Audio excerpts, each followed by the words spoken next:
cinema quite a bit? I've been here a few times. It's my third time here. Puts the candles away and changes to jeans and t-shirt. She puts pasta in the oven. And settles in the chair with the magazine. Shortly there is the sound of a key in the door. Johnny enters the apartment with one red rose. Hi, how are you? He gives Lisa the rose and takes his blazer off and sits down on the couch. She's smiling and putting the rose to her nose. Thank you, I'm doing great. You are so charming. You always give me flowers. You're so unique. Let me kiss you.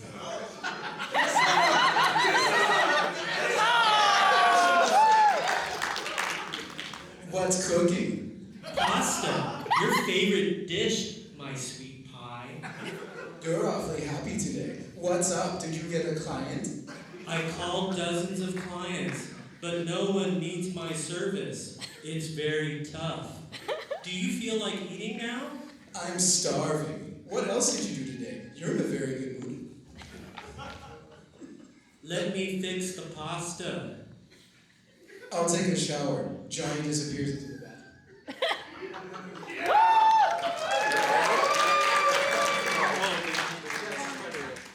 Lisa waits until the water is running and dials a number on the phone. Hi, Mark. I miss you. I just saw you. What are you talking about? Sorry, my darling. I just wanted to hear your sexy voice.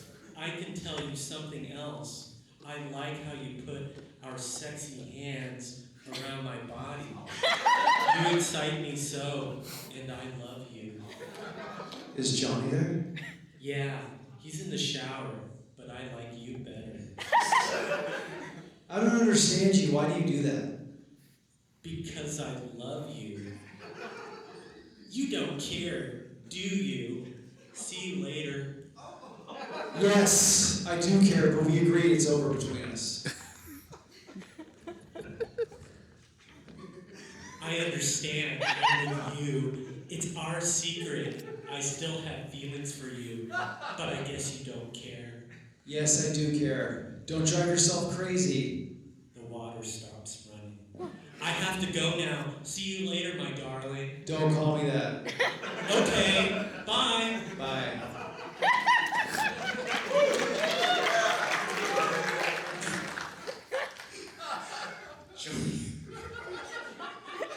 Johnny comes out of the bathroom with a towel around his middle and goes to the closet. Who were you talking to? My mother. Is she okay? Oh, she tested for breast cancer, and now she's talking about dying. It's no big deal these days, is it? No, I'm not worried. She's preparing dinner and putting everything on the table. Dinner is ready. They sit down to eat.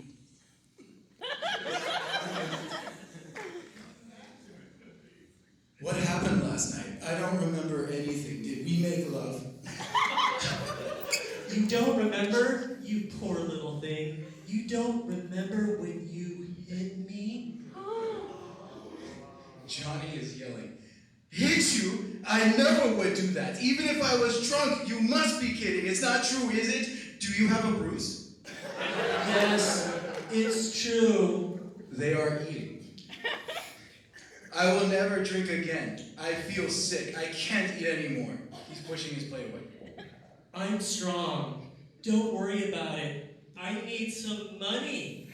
I have to buy a new dress. How much do you want? Around $300.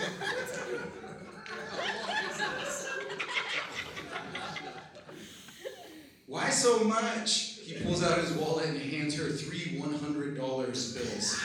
There's an ass on dollars. Thank you, Johnny. She kisses him on the cheek. You are always so generous with me.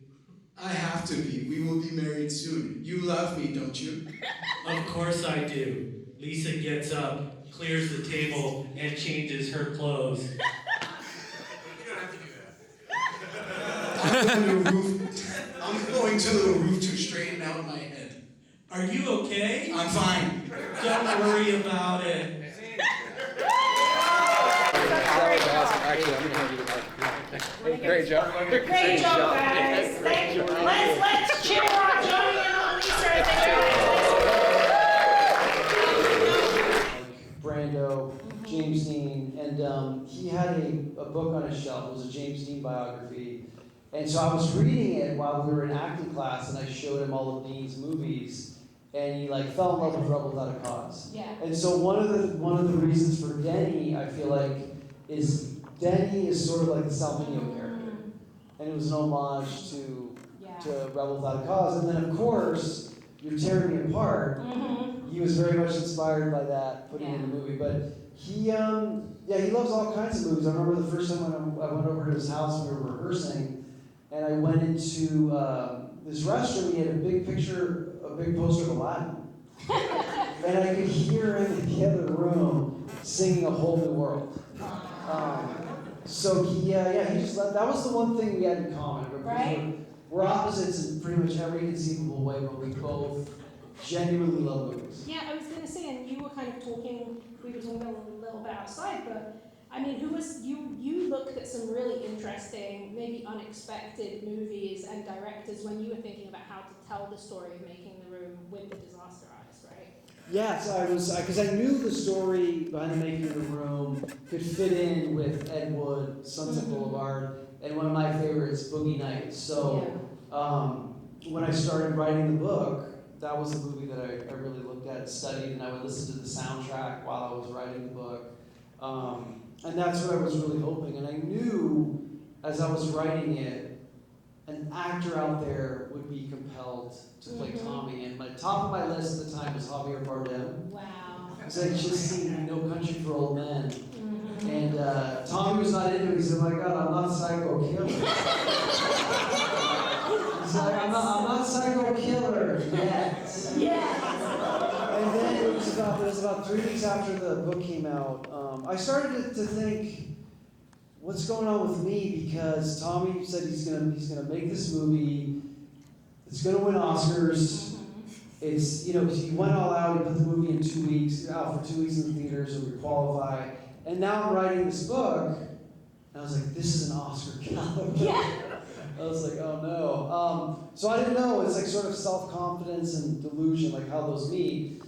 So the book comes out, and then 3 weeks after the book came out, James Franco and Seth Rogen reached out, and I couldn't believe it because it was like James had never seen The Room, and they were making a movie called The Interview, and he was reading it, and quoting it out loud. He was saying, so we had a conference call, and it was funny. Tommy thought I hired an actor to play James. He was like, "It's really you?" Oh, it's really Yeah. Oh yeah. Hi. And then so he asked him what he thought of the book, and then Tommy said, "Well, I stop you right there. Okay. If you want to make a new project, we need good acting. Okay. I'm a very dedicated actor." He's like, "Okay, yeah, Tommy, who would you want to play you?" And he's like, "Well, I mean, it has to be Johnny Depp." And he kept pushing Johnny Depp, and then we tried to change the subject, and he's like, "We need to go back because you laugh and it's not funny. We need to. And then that's when I suggested that James should play Tommy, and that's kind of how everything started. How did it feel for you? Obviously, aside that's a huge validation. But what did it feel for you? How did it feel for you when people started to read the book and also had that response and went like, "Oh my God, I'm so glad you told this story. Like this is a totally different angle on this thing I already knew and had already experienced." What did that feel like? I really was hoping that the book would be inspiring to other actors and creators out there to follow their dream and know that when everything feels like it's not working, how important it is to just push through. Yeah. And know that like whatever emotions you're feeling in that moment will pass, and to continue to try to make stuff. So I really was hoping that it would be a journey that any aspiring artist could take and learn something from. That a lot of us, we don't know anything about film. There's no way anybody could have predicted that The Room would have been seen, would have been appreciated. I was talking about this outside, but there's like no demographic for it. Right? Like if you were actually going to lay it out, like who's it made for? Is it an action film? it a sports movie? There's some sports. Is it a horror film? Questionable. First 15 minutes, you wonder, is that where it's going? Is it a softcore kind of like skin Yeah, so max? when I showed, my family was the first audience to see this movie on a rough cut VHS, Oh my god. and my mom was horrified. She looked at me and said, "Did you make a porno?" Yeah. I said, "No, it's not quite that."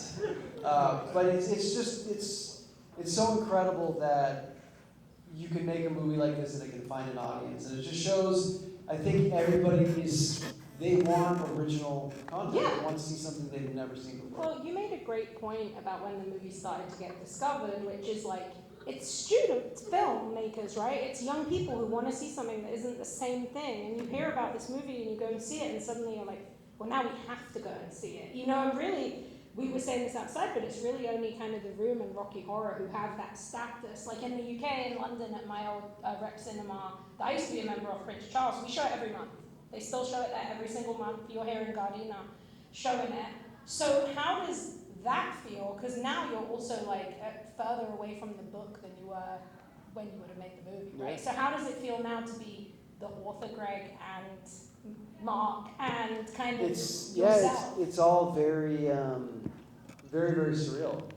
Because, like I said, when I wrote the book, I really wanted to offer something to the legacy of The Room that people could read and appreciate the movie. And for me, when it passed the 20-year anniversary of The Room, we did a kind of a tribute thing with Bob Odenkirk. Yeah. He read the scenes of it, and I thought, this is so absurd that through this movie that literally was handcrafted by this eccentric friend of mine, I've got to meet so many incredible artists and actors that I look up to You through got that. to meet PTA Yeah. about who influenced the book. Thanks to Jen and Michael. Hey. And it's just, it always amazes me, and I'm always appreciative because I know how rare it is for a movie to work, and seeing that, like you said, it plays in England, it plays all over the world. And I was like, okay, any filmmaker would love that. Longevity is really sort of the hope and the test of what your movie has to offer. And so the Room is always called like the worst movie, but then I'm going, I mean, obviously there's something there. It's And so- everyone's favorite worst movie, which so is I- like a great thing. Yeah, so I had to like step back and study, like when people see this movie for the first time, they leave and their jaw's on the floor. Mm-hmm. Like they walk out with this smile on their face, like their life has changed forever. And they have these questions, and it's like that's what you really hope for when you make a film, is that it affects people in a great way. And what I marvel at is people are now married because of this movie. People I was going to say, have you had people who have met at room screenings, Yes, got and- married and had kids and And stuff? I met this really nice couple, and they're like, hey, we know a lot of you could come to our wedding. And I was like, sure. Why I love not? that. And so, yeah, I mean, that's what you hope to. You hope to make movies to bring people together, and that's what I've appreciated The Room now over these years. You know, we get it, it's bad, it's good, whatever, but the bottom line is it makes people happy. Well, you and Tommy have also worked together now for, 25 years. Like, let's say on and off, as a kind of, what advice can you give anyone here about like keeping an artistic relationship going, especially with someone who is kind of so closely intertwined in your life? Because that balance can be really complex. It is, and especially us being so different. I think it holds you accountable. Tommy's a friend. We all have different kinds of friendships. You go watch, the basketball game with at the bar, drink beers, play pool, just loose and easy. But Tommy is sort of the type of friendship. It pushes you. Our friendship kind of pushes each other to go to places you would never want to go or understand. But it pushes you in a way that I think makes you a more complete artist. Mm. And so it's a very important friendship because obviously while it's not perfect, it holds up a mirror to you that you wouldn't have otherwise. And I think as a creator, you got to stay motivated. You got to keep making things. You got to keep trying. And that was one of the things that I've always appreciated about Tommy, that he's brought out also in me, is just continue to make stuff for the fun of it. Yeah. Like, don't expect anything from it. Just go out and tell stories, hopefully inspire people, and just keep going. I love that. And kind of leading into that, what was it like for you guys to like reconnect and make Big Shark? So it all started. So I took like a 14-year break after The Room, and I got a chance to see the Disaster Artist movie, and it gave me a lot of perspective. And I thought, we really should try to make something new. And so I wrote a script called Best Friends, and we went out and made that. And I really think Tommy is a really captivating performer in the right role. And so when I wrote this for him, I really wanted him to come across like a Daniel Day-Lewis type method actor. Like if no one had seen The Room and they just go see this at a matinee, they're gonna be like, that guy must have put in so much work. Like he has the juice, he did it this time. And so he just got to kind of show up and be himself, and that was great. And then with Big Shark, he tried to kind of do the same formula. So he got me to go with him to New Orleans, and he said, I need you to rent a car. And we had a little project. And so we drove out to Lafayette, Louisiana. We pulled up to this really shady brick building, and he asked me to pull up my computer and start typing out the scenes. And then we go into this brick building, and there's a lineup of actors. So we literally, it's like saying we're going to make this movie with no warning. And so we filmed a few scenes, and it was like 3 o'clock in the morning, and he had these huge trash cans filled with water. And you got these guys like pouring in the street, and it's like coming up to us and make it look like there's a flood, and he kept screaming, water, look at that! And so then he released this teaser for Big Shark, and everyone was like, oh my god, like this new movie, that's so exciting. I was like, no, just a few scenes. Oh my goodness. But then he told me, Greg, we got to make a new movie, people will be disappointed. So who's sitting here for Big Shark? Yeah! It's a really unique experience, and I want you guys, to go through it, I want you to pay close attention to the sound design and the score. Yeah. Just And don't wait pay for the close credits. attention. There's no credits. No credits. So don't sit around and wait for them, okay, guys? Greg, any other wise words you have after 25 years of kind of this movie being such a massive part of your life? I think don't be too hard on yourself. I think it's one of the things as artists, you like really get down on yourself of, is my story worth telling? Is it not? And I think it always is, and also we're given such a limited space of time to create. I think some of the biggest mistakes is we always think we have time, and so just make sure to make the most of whatever you love to do and do it as often as you can. Hey, I love that. Everyone give Greg a big round of applause.